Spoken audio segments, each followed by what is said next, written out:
விக்னேஷ். நீங்க பாத்துக்கிறது உங்க channel Vignesh. Finally an official update வந்திருக்கு. RRB CBT எக்ஸாம் ஷெட்யூல் விட்டுருக்காங்க. ஃபர்ஸ்ட் RRB அலகாபாத் வெப்சைட்ல தான் இது அப்டேட் ஆயிருக்கு. அப்படியே கொஞ்ச நேரத்துல எல்லா வெப்சைட்ஸ்லயும் அப்டேட் பண்ணிடுவாங்க. இந்த அஃபிஷியல் நோட்டிபிகேஷன்ல RRB மினிஸ்டரியல் அண்ட் ஐசோலேட்டட் கேட்டகரியோட எக்ஸாம் ஷெட்யூல் விட்டுருக்காங்க. நோட்டிபிகேஷன் என்னன்னு பார்ப்போம் வாங்க. ஓகே, நோட்டிபிகேஷன் பாருங்க. Sen 03/2019 Ministerial and Isolated Categories Exam Schedule for CBT. The computer-based test CBT will be held from 15/12/2020 to 18/12/2020. 4 days in 2 shifts per day. 2 shift ஒரு நாளைக்கு நடக்கும். 15லேருந்து 18 4 நாளைக்கு நடக்க போகுது அப்படின்னு சொல்லியிருக்காங்க. 2 ஷிஃப்ட்டும் பாருங்க. Reporting time 9 AM and 10 AM குள்ள gate closing time and exam starts from 10:30 AM.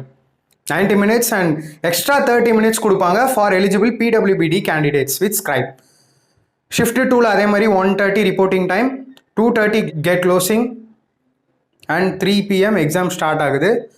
Same way அதே மாதிரி 90 minutes கொடுப்பாங்க and 30 minutes extra for PWBD.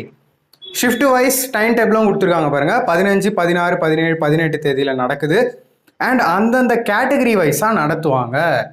And கீழே முக்கியமான பாயிண்ட்ஸ் பாருங்க, அதுதான் நமக்கு ரொம்ப முக்கியம். The exam will be held by observing all instructions bar guidelines related to COVID-19.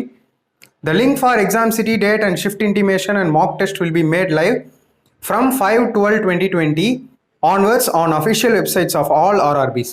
For further details and updates, the candidates are advised to visit only official websites of Railway Recruitment Board's RRBs from time to time. Beware of touts who try to misguide candidates with fake promises of appointment for jobs on illegal consideration. RRB selections are based on computer-based CBT and recruitment is based only on the merit of the candidates. இன்னைக்கு வந்த notification கொஞ்ச நேரத்துக்கு முன்னாடி officially ministerial and isolated category சொன்ன மாதிரியே சொன்ன டேட்டுக்கு conduct பண்ணிட்டாங்க. ஆல்ரெடி நம்ம பார்த்துருந்தோம். இதுக்கு 2 நாளைக்கு முன்னாடி ஒரு வீடியோ பண்ணியிருப்பேன். சேம் வே இதுக்கப்புறம் ஒரு 20 to 25 days கேப் இருக்கும். அந்த 20 to 25 daysல உங்களுக்கான சிட்டி இன்டிமேஷன் அது எல்லாமே கொடுத்துருவாங்க. ஸோ தட் நீங்கள் சிட்டி எல்லாமே பார்த்துக்கலாம். பட் 2018 படி பார்க்க போனால் 4 நாளைக்கு முன்னாடி தான் கால் லெட்டர் நீங்கள் டவுன்லோட் பண்ண முடியும். அப்படி தான் 2018ல பண்ணாங்க. பட் இந்த வருஷம் மேபி கொஞ்சம் சேஞ்சஸ் இருக்கலாம். So be ready friends. NTPC and group D தான் நெக்ஸ்ட் நம்ம எக்ஸ்பெக்ட் பண்ண போகிறோம். அஃபிஷியல் நோட்டிஃபிகேஷன் சீக்கிரமாக வரப்போது. கண்டிப்பாக எக்ஸாம் நடக்கும். என்கிட்ட நிறைய பேர் கமெண்ட்ஸ்லையும் சரி மெசேஜ்லையும் கேட்டுக்கிறது எக்ஸாம் நடக்குமான்னு கேட்டிருந்தீங்க. எக்ஸாம் வந்துருச்சுங்க, ரொம்ப கிட்ட வந்துருச்சு, டைம் இல்லை. அண்ட் நம்ம சேனலில் ஆல்ரெடி நிறைய சாப்டர்ஸ் கம்ப்ளீட் பண்ணிட்டோம். கீழே எல்லாமே பிளேலிஸ்ட்டில் இருக்குது, போய் பாருங்கள். அண்ட் டெலகிராம் சேனல் யாரும் ஜாயின் பண்ணணும்னா ஜாயின் பண்ணிக்கோங்க. லிங்க்ல ப்ராப்ளம் இருந்தால் இந்த மாதிரி டைப் பண்ணுங்கள். டெலகிராம் சர்ச் பாரில் டிஸ்பிளே ஆகும் நம்ம சேனலில் ஜாயின் பண்ணிக்கோங்க. வித் திஸ் நான் வீடியோ எண்ட் பண்ணிக்கிறேன். So ministerial and isolated category notification வந்தாச்சு. அடுத்து NTPC and group D exam confirm அவங்க சொன்ன டேட்ல நடத்திடுவாங்க. எல்லாம் ப்ரிப்பேர் பண்ணுங்க. கண்டிப்பாக செலெக்ஷன் ஈஸியாக வாங்கலாம். Thank you so much.